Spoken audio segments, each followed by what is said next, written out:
신명기를 묵상하면서 조금씩 말씀이 어려워진다라는 그런 느낌을 받으실 것입니다. 이제 법률에 대해서 구체적으로 언급이 되고 있기 때문입니다. 1년에 시작하면서 성경을 읽겠다라는 그 도전에 제일 고비인 부분이기도 한 것 같습니다. 레위기의 제사제도 다음으로 또 다른 고비인 이 신명기의 법에 대한 말씀을 보면서 저희들은 또 늘 어려워하는 것 같아요. 왜 이 말씀들을 보면서 우리가 늘 어려워합니까? 왜냐하면 이 말씀들은 우리들이 지켜야 할 법으로 읽으면 오히려 말씀이 어려워지는 것 같습니다.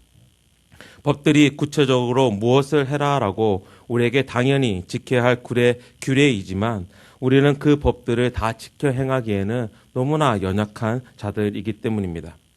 성경은 당연히 하나님의 자녀로서 우리가 지켜야 할 법들 그리고 의무들에 대해서 말하고 있고 그리스도인이라면 어떻게 살아야 하는지를 말해주고 있지만 이것이 성경이 우리에게 말해주는 다가 아닌 것을 우리는 기억하여야 합니다.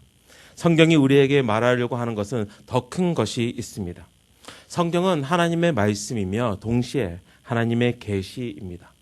하나님의 계시라는 말은 이 성경을 통하여서 하나님의 나타나심을 우리가 본다라는 것인데 그렇기에 우리는 성경을 읽으면서 내가 어떻게 살아야 하는지를 읽는 것도 중요하지만 무엇보다 더 중요한 것은 하나님이 누구신지 보아야 한다라는 것입니다. 신명기의 말씀 또한 그렇습니다.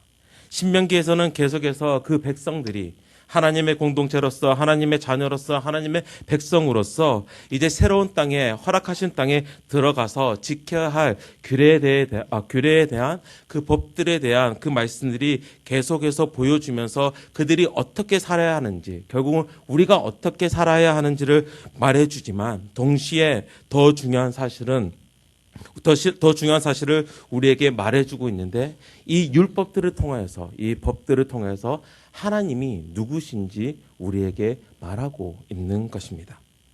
하나님이 주시는 이 법들, 율법에 대해서 로마서 7장 12절에서는 이렇게 나와 있습니다. 이로 보건대 율법은 거룩하고 계명도 거룩하고 의로우며 선하도다. 결국은 하나님의 법, 하나님의 율법은 거룩하고 의롭고 선하다라고 이야기를 하고 있습니다. 그렇지만 이 세 단어들은 언제 사용되고 있습니까? 하나님의 성품을 설명할 때 하나님은 거룩하시다, 하나님은 의로우시다, 하나님은 선하시다라고 하나님을 우리에게 알려줄 때 쓰여지는 단어인데 이 단어가 바로 계명을 설명하면서 우리에게 보여주고 있는 것처럼 결국은 이 계명을 통하여서 우리는 하나님이 누구신지 본다라는 것입니다. 오늘 말씀은 성도덕에 대한 법들이 나열되고 있습니다. 아내의 순결에 관한 그 법들이 나옵니다. 하지만 우리가 이 말씀을 계속 읽다 보면 이 법들은 단지 아내 한 사람에게만 적용되는 법이 아니라 남편에게도 함께 적용되고 있는 법임을 우리는 볼 수 있습니다. 남자와 여자가 결혼을 합니다. 그리고 남자는 남편이 되고 여자는 아내가 되고 한 가정을 이룹니다. 그런데 결혼식 첫날 밤 이후 남편이 아내가 순결하지 못함을 발견하게 됩니다. 이것에 대한 법을 이미 하나님께서 주셨습니다. 순결하지 못한 아내에 대해서는 돌로 쳐서 죽이는 법을 하나님께서 이미 말씀하셨고 그렇지만 그 가운데서 그것을 악용하는 사람들도 있었다라는 것입니다. 그리고 그 악용하는 것을 방지하기 위해서 오늘의 말씀을 주십니다. 13절 14절 말씀처럼 아내로 맞이했는데 이후에 그를 미워하여 비방거리로 만들어 유명을 씌우는 것입니다. 그로 인해 여자는 버려지고 돌로 사형을 당하는 경우가 있었을 것인데 그것을 방지하기 위해서 그것을 보호하기 위해서 오히려 여자들을 보호하기 위해서 하나님께서 법을 주십니다. 이것에 대해서 하나님은 정말로 엄격히 법으로 정하셨습니다. 아내의 부모가 첫날 밤 깔았던 자리옷을 성읍 장로에게 찾아가서 그것을 보여줍니다. 그래서 그것을 증거로 보여줍니다. 그 결과 남자의 말이 거짓으로 판결이 나면 그 사람을 잡아 때리고 은 100세겔을 여자의 부모에게 주어야 했습니다.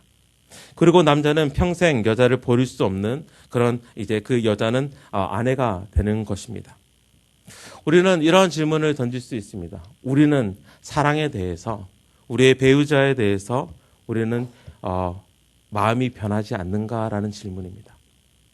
왜냐하면 사람의 마음이 쉽게 변할 수 있기 때문입니다. 왜 사람의 마음이 쉽게 변화가 됩니까? 왜냐하면 자기 중심적이기 때문입니다. 자신에게 만족을 주면 자신이 좋아하는 거고 자신이 만족하지 못하면 미워하게 됩니다. 그리고 그 가운데서 결국은 신실하지 못한 그 모습을 보여줄 수 있다는 것입니다. 이것에 대해서 제가 오늘 아침에 아내가 말하지 마라 그랬는데 제 아내가 제가 변했다라고 어제 아침에 느꼈다라고 말하더라고요. 제가 깜짝 놀라서 그가 오늘 아침 새벽에 나눈 대화인데 어떤 일이 있었냐면 그저 한 3일 저녁에 저희 아내가 지금 약간 몸살 기운이 있어서 약간 두통이 있다라고 했습니다. 그런데 밤새도록 이렇게 힘들어 하다가 제가 잠시 새벽에 깬 거예요. 그러니까 너무 머리가 아프고 하니까 자신에게 좀 이렇게 머리 좀 만져달라고 주물어 달라고 그러길래 이제 무의식 중에 저도 이제 잠을 자면서 이렇게 주물었어요. 근데 아내는 너무나 그게 좋은 거예요. 그래서 잠을 잘 잤다라고 이야기를 합니다.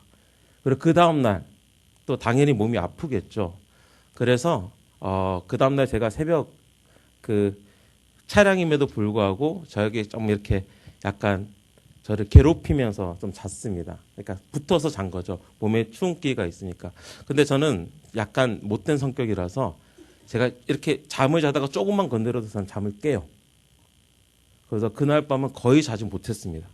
그래서 제가 아침에 나갈 때 약간 투정 부리면서 나갔다라고 아내는 생각을 했더라고요. 저는 안 그랬는데. 저는 그냥 잠 하나도 못 잤어 하고 그냥 옷 입고 나갔는데 그게 조금 짜증스러운 목소리로 아내에게 들렸다라고 아내는 말하더라고요. 그래서 어제 저녁에 제가 이제 말씀을 다 준비하고 방에 들어갔는데 제 아내가 제가 자는 자리에서 멀리 떨어져서 그리고 몸을 돌려서 자고 있는 것입니다. 그래서 저는 뭐 아무렇지도 않게 남자가 좀 둔하잖아요. 그냥 잤어요. 그리고 정말 편하게 잤습니다. 근데 오늘 아침에 그런 말을 하더라고요. 제가 물었죠. 혹시 내가 어제 아침에 그러니까 어제 아침에 그렇게 투정 부려면서 나갔다고 생각해서 멀리 떨어져서 잔 거냐고. 그러니까 그렇다라고 그러더라고요. 그리고 어제 아침에 그런 생각을 했다라고 합니다. 정말 사람이 변했어. 변했는지 안 했는지는 잘 모르겠지만 안 했다라고 저는 생각을 하는데 근데 사람의 마음이 참 쉽게 변할 수 있는 것 같습니다. 정말 사랑을 하면서 결혼식을 가지고 첫날 밤을 가졌는데도 그 뒤로 들어간 후에 미워하는 마음이 생길 수 있습니다. 그런데 그 미워하는 마음은 하나님께서 이미 정해놓은 그 언약의 관계를 끊어놓을 수 없다라는 거죠. 또 그 여인을 보호하기 위해서는 하나님께서는 이 법을 허락해 주신 것입니다. 남편에게 어떠한 법을 남편이 만약에 거짓을 말했으면 남자가 치러야 하는 대가는 무척이나 컸습니다. 당연히 그 남자가 매로 맞는 것뿐만 아니라 은 100세겔을 내야 됐었는데 이 100세겔은 어떻게 보면 남자가 400일 동안 일을 하면서 벌어야 하는 노동의 대가이기도 합니다. 그만큼 대가가 큰 거라는 것이죠. 이것을 통해서 우리는 하나님께서는 여자에게 순결을 원하시고 남편에게는 한결같이 그 여자를 아내를 사랑해야 되는 신실함을 요구하고 계십니다. 두 번째 여러분과 나누고 싶은 것은 죄에 대한 결과입니다. 제대 21절, 22절 그리고 24절 말씀 함께 읽도록 하겠습니다. 21, 22, 24절 말씀입니다. 그 처녀를 그의 아버지 집 문에서 끌어내고 그 성읍 사람들이 그를 돌로 쳐 죽이지니 이는 그가 그의 아버지 집에서 창기의 행동을 하여 이스라엘 중에서 악을 행하였습니다.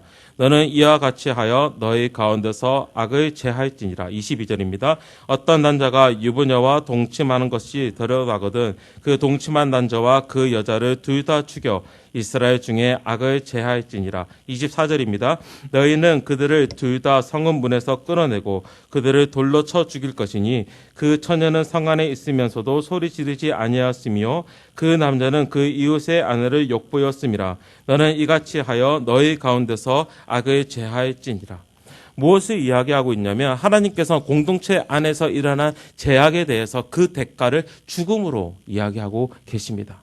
그 공동체 안에서 죽음으로써 그 가운데 악을 제하여 버리라라고 명령하고 계십니다. 왜 하나님께서는 이러한 명령을 이스라엘 백성들에게 주는 것입니까?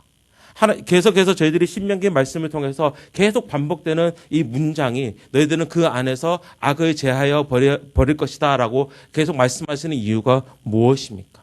바로 하나님이 거룩하시기 때문에, 하나님이 죄와 떨어져 계신 분이시기 때문에, 바로 이 거룩하신 분이시기 때문에 그의 백성, 그의 공동체 역시 죄와 멀리 떨어져서 거룩하시기를 원하기 때문이십니다. 자신이 거룩한 것 같이 자기의 백성들도, 자기의 자녀들도 거룩하기를 원하고 계십니다. 제가 말씀을 시작하면서 이 율법 또한 하나님이 누구신지 우리에게 보여준다라고 말씀을 드렸는데, 결국은 오늘 성도덕에 대한 법률이지만 우리는 하나님이 어떠한 분이신지 분명히 볼 수 있습니다. 남편과 아내의 관계를 통해서 우리는 신실하신 하나님을 볼 수 있는 것입니다. 자신의 신부에 대해서 순결을 원하시는 하나님을 또한 볼 수 있습니다. 하나님이 그가 사랑하는 자들에 대한 그 신실하심이 얼마나 끈끈하고 얼마나 영원한 것입니까? 끝까지 책임을 지고 계십니다. 우리의 마음은 쉽게 변할 수 있고 그 책임을 회피하는 것이 우리의 모습이라면 하나님께서는 끝까지 그의 신실하심을 보여주고 있습니다. 언제까지? 자신의 목숨을 내어놓기까지. 자기가 죽기까지 자기가 자신의 책임을 다하시는 그 신실하신 그 사랑을 볼 수 있습니다.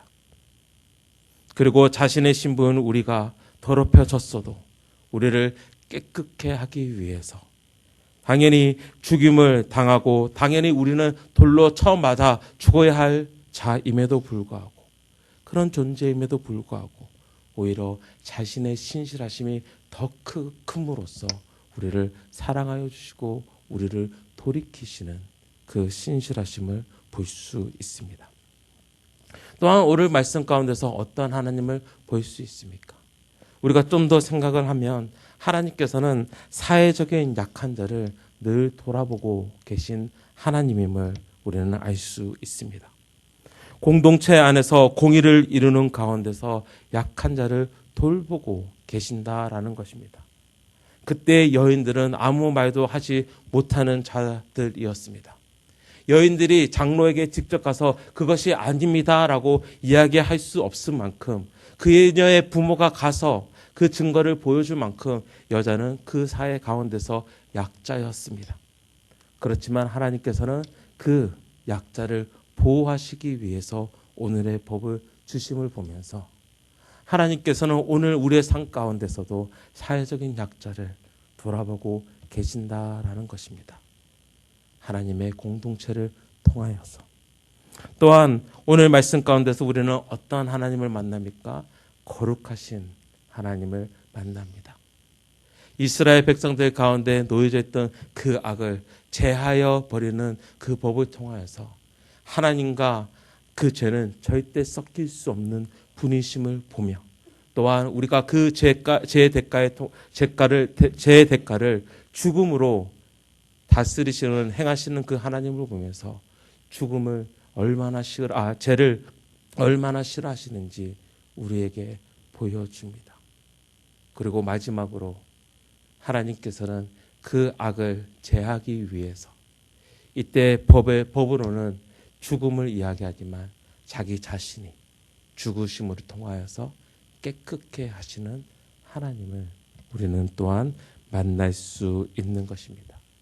만약에 우리가 그 하나님을 오늘 말씀 가운데 보게 된다면 우리는 어떠한 삶을 살아야 할까요? 우리는 하나님의 신실함을 닮은 그 삶을 살아가야 할 것입니다. 또한 그 신실함을 닮아가는 가운데서 순결함을 지키는 삶을 살아야 할 것입니다.